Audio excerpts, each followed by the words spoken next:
Alright, so I guess I'll respond to a question that was asked to me by a viewer. Um, what are my thoughts on anarchism? So before I get into this, like I just want to make it clear, my approach is more Patelian than anything, so I don't really care if my society becomes authoritarian, like let's say Tito or the Seychelles under France Albert René or Burkina Faso under Thomas Sankara, or if it becomes like libertarian or council calm to some extent. Um, However, I do agree that you do need like some period of autarky to survive against like capitalist meddling and other shit like that. But anywho, that's my little position on that aside. Let's get into the topic. So I actually have nothing against anarchism, as I stated through my through the view of how society should be, could be, or should be run. Um, and yeah, let me explain to you why. Because first of all, I really like their tactics. I enjoy I kind of enjoy what they basically propose. So basically things like insurrectionalism or even effective stuff like guerrilla warfare. Um, to an extent, can be used as um, as good tactics to engage the status quo.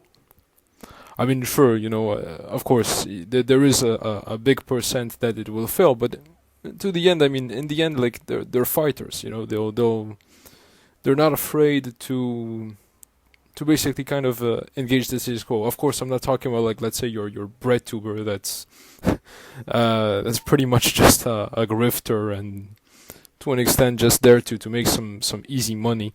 I'm talking about genuine anarchists, like insurrectionalists who've read like Galliani or you know people who've read Nestor Machno and think that that guy was based, or people who have some sort of national consciousness as well. And I'll get into that like later, but it's people like it's examples like in Korea or the Basque country or even Mexico to some extent. So yeah, let me begin with like some examples because I just got into that. So let's start with basically Pierre Joseph Proudhon, who was the French mutualist and the first person to basically call himself an anarchist. So Pierre Joseph Proudhon basically kind of made patriotic assessments on France. Now, of course, if you read like what is property, he kind of says that like countries were kind of made like in the most bloodiest way, and to an extent like it could be viewed like as some form of authority. Um, However, in the end, like a country exists, and in the end, you should band as basically proletarians of a nation to fight against like the bourgeois capitalists. The second example I would like to bring is Mikhail Bakunin. Yeah, so the Russian anarcho-collectivist. Yeah, many people don't know this, but Bakunin used to be a pan-Slavist in his early life before he kind of became like more of an anarchist. And he also had writings on supporting like decolonization, or at least supporting like um, how to say some nationalist movements in what was the Russian Empire, such as peoples like the like in Ukraine or I think even Belarus. So he supported like to some extent he supported like this new national consciousness brought into like colonies of the Russian Empire. Now we can also see it through different societies made in history. The first example would be Bulgaria. So that there was an example called the Stranja Commune, which again was in Bulgaria. It was made by a man named Mikhail Gergikov. Now Mikhail Gergikov was not a nationalist. He was pretty much a believer of this idea of internationalism. However, his big allies were the Montenegrin and Macedonian nationalists that he allied with to fight against the Ottoman Empire. Um, so there, you have a perfect example of basically these internationalist folks allying with people who have strong national consciousness, because I think in the end there's some sort of kinship, fighting against like some form of unjustified hierarchy, or some form of unjustified or some sort of unjustified authority, right? In that case, that would be the Ottoman reign and the Ottoman sovereignty over the Balkans. The second example would be Mexico. I don't know if anyone is familiar with these people, but the Flores Magon brothers actually were strong supporters of both Emiliano Zapata and Pancho Villa, who were strong Mexican nationalists. And I think it was Ricardo Flores Magon who wrote a book called Tierra y Libertad, so Land and Liberty in English, where he basically says, where he basically says that, of course, the peasants cannot be, the peasant needs to be free so that he can toil the land. However, you can read it in two different sides. You can read it through the class lens, but you can also read it as like kind of a national statement, like kind of a nationalist statement. That means like if the country is not free, because remember Porfirio Diaz was the Mexican president of the time, and he was pretty much a United States stooge. No one liked Diaz. This is why the Mexican Revolution of 1910 broke out. Sorry. The Flores Magon brothers basically kind of also had like this kind of national consciousness. So this is why they supported people like Emiliano Zapata and Pancho Villa, because they basically viewed them as people who could liberate Mexico from the clutches of Diaz, and eventually to break away from foreign interference such as that of the United States. So here you basically these two first examples, and you'll see that there's some sort of similar pattern, that anarchism can be used as a form of national liberation. It can be used as a tool to have an independent country. So again, when you see these bread tubers, right, that are kind of cringe and kind of say nationalism bad without really understanding the importance and basically how nationalism evolved throughout the eras.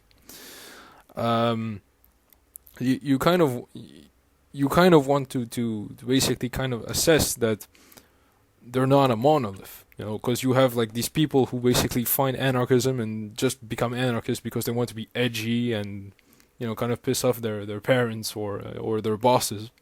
And then you have people who basically kind of read anarchist theory who says, okay, I can get along with, I kind of don't like let's say the bourgeois capitalists, but I don't necessarily agree with a Marxian approach. Maybe they agree more with a Proudhonian or a Bakunin or a Kropotkin approach, right?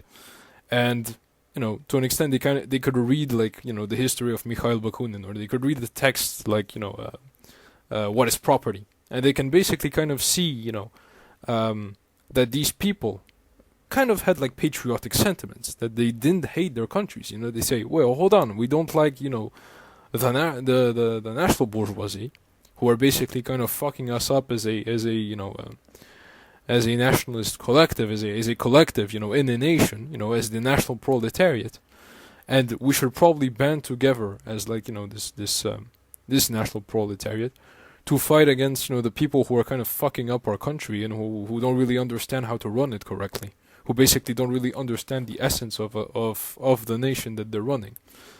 And you can see this other pattern. The third example is of course China. Is that many Chinese anarchists joined the KMT under Sun Yat-sen, right? And of course, this could be controversial. Maybe some ML will see this and basically say, "Oh, but because the anarchists did indeed, go against the Chinese Bolsheviks. They were very strongly against the Chinese Bolsheviks, and so maybe some ML will say this and say, why are you supporting like anti-Bolshevik people? Well, I mean, to an extent, like the Bolsheviks, it can be understandable why nationalists, especially left-wing nationalists, could go against let's say Bolsheviks, because in their opinion, in their mind, they saw basically the Chinese Bolsheviks as kind of like as more influenced by Russia. And so they didn't really want like any Russian influence in the country. Maybe they just want to keep like their national sovereignty away from any kind of foreign interference. Just a thought there. Now the next example I'm going to bring up again is probably going to be very controversial with a lot of people, but it has to be said. That example is Ukraine. What many people don't know is that many Ukrainian anarchists, or basically a lot of Makhnovists actually, because of Makhno's decision to ally with the Red Army, kind of were turned off from it because a lot of actually a lot of Ukrainian anarchists were very nationally conscious. So a lot of them actually left Makhno and joined the either the directory or they banded with left-wing nationalist groups such as the Borodibists, for example. And I'm not gonna spoil anything because I will be reading that book soon. I'm finishing it right now. Once I finish, I will be recording it soon. But yeah, I mean, and also about Nestor Makhno. When Nestor Makhno basically lost the free territory of Ukraine, when he basically got, well, let's say it, he got wrecked by the Bolsheviks. Even though I find Makhno to be very based, he unfortunately did get wrecked by the Bolsheviks really violently. He left for immigration. He fled. He basically fled into exile.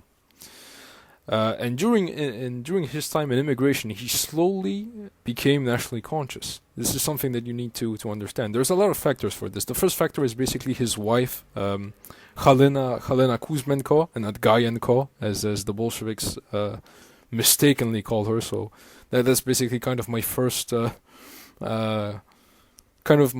argument to say that anything that comes from an ML position on the free territory of Ukraine is wrong. If you can't even get like the last name of Makhno's wife correctly, why should I take anything that you say seriously about it?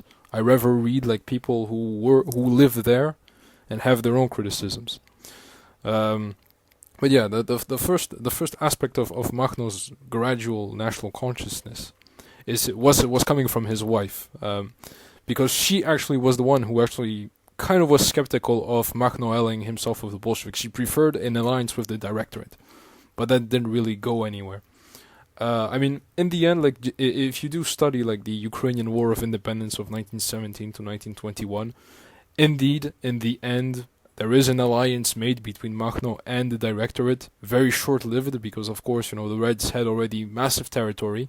They had much more armament and they had much more people behind them, so it wasn't difficult to crush like the Directorate and Makhno's army with all the resources that the Reds had at their disposition, right?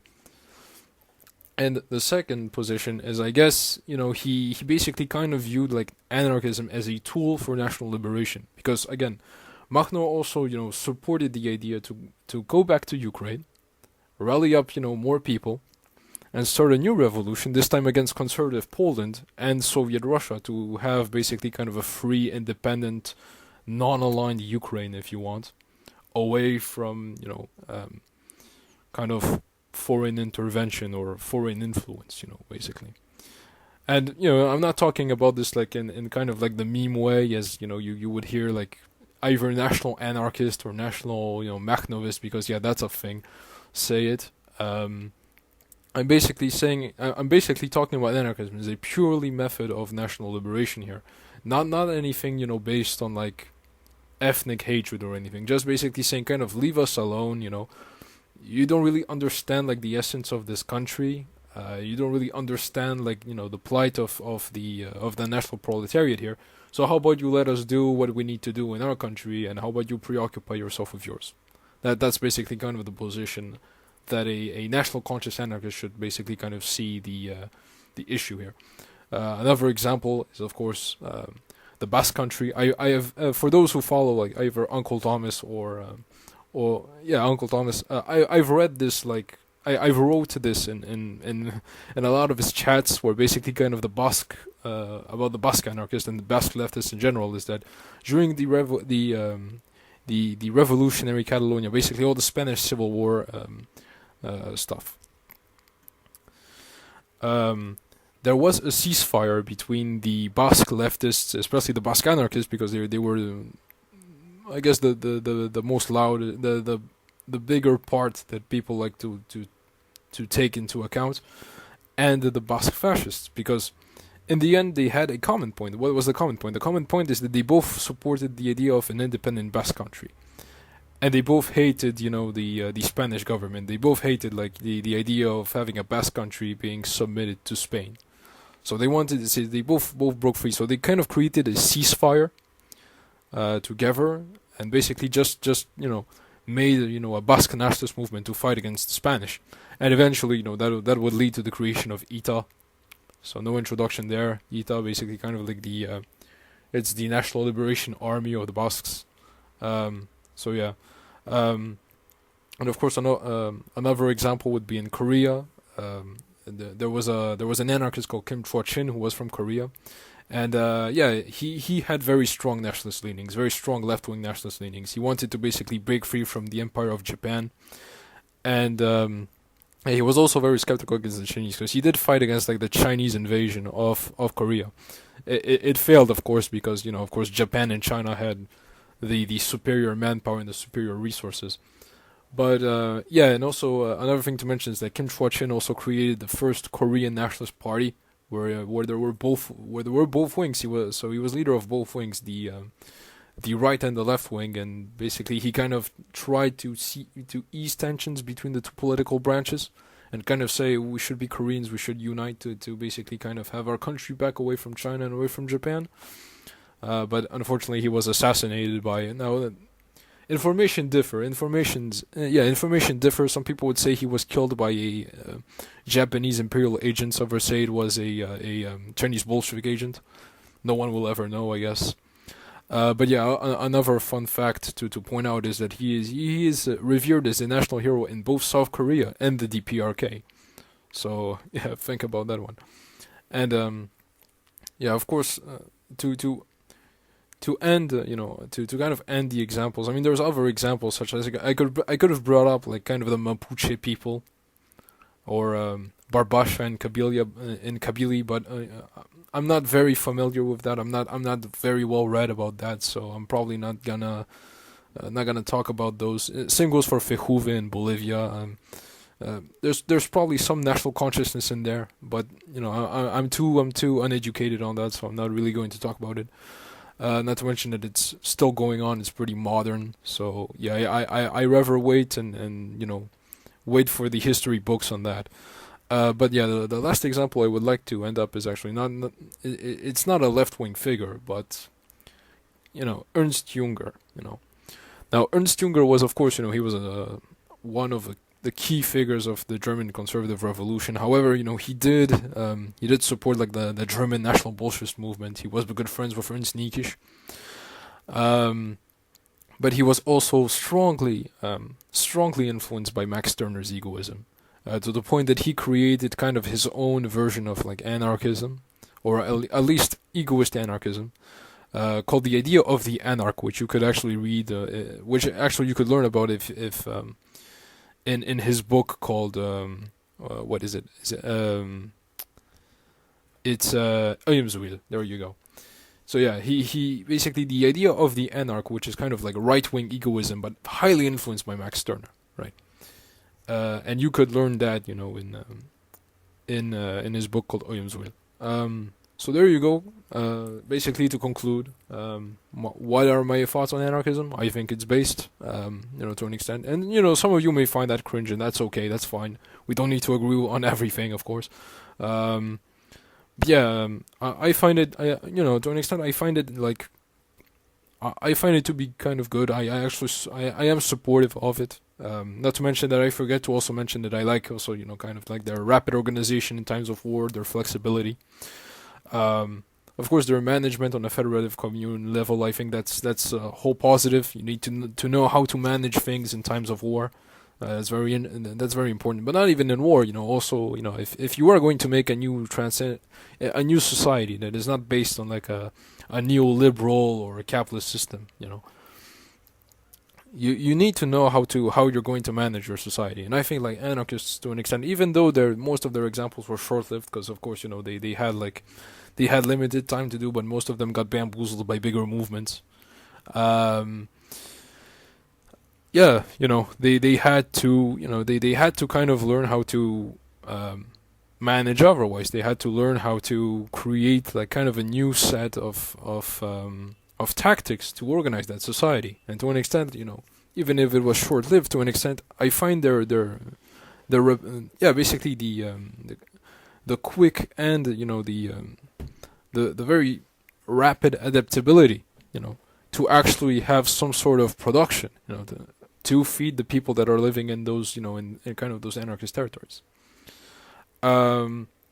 Yeah, another thing, like this is kind of like postscriptum, like because I hear a lot of opinions coming, on anarchism. Like what I would say is like don't strawman them because they're not a monolith. You know, the breadtube anarchist who was basically just there for to make some quick cash is very different from, let's say, the person who has read Proudhon, who says, yeah, we don't like authority, but it's unjustified authority. So basically, it's the authority of who? The authority of the bourgeois. Otherwise, they will support. If you are a professional who has like a job, they will listen to you. They will listen to you. They will say, yeah, you're a professional. You know what the fuck you're doing. If you're, for example, a shoemaker, they're not gonna, and if you're really good at your job, of course they're not gonna, they're not gonna say, yeah, they'll say, I know nothing about shoes, so I'm gonna take my shoes to a shoemaker and I'm going to listen to what the shoemaker has to say. It's the same, for, let's say, a teacher, let's say, a manager, or an organizer. So same goes, same for military tactics. They're going to listen to the people who have been organizing, like, let's say, attacks on, let's go to like pre-revolutionary periods, attacks on, let's say, imperial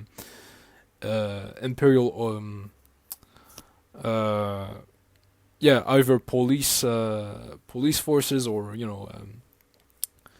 some imperial garrisons, that were kind of oppressing either the peasants or the workers, and that actually planned attacks on them, and that were organizing basically kind of like they were kind of organizing like war on the imperial powers. Well, they're gonna listen to the people who kind of have like who have been doing this for like decades and so on. So yeah, there are hierarchical structures in anarcho-communism or anarcho-collectivism or whatever. It's basically people who know what they're talking about, what they're doing, and of course people who also have the interests of the proletariat in hand, and basically who are not gonna screw you over once who are not gonna screw you over on the long run. So yeah, basically that's kind of my opinions on anarchism. Agree with me, don't agree with me. I don't really care. You got your own opinions, I got my opinions, but yeah, that's basically kind of my own personal opinion on anarchism. So yeah.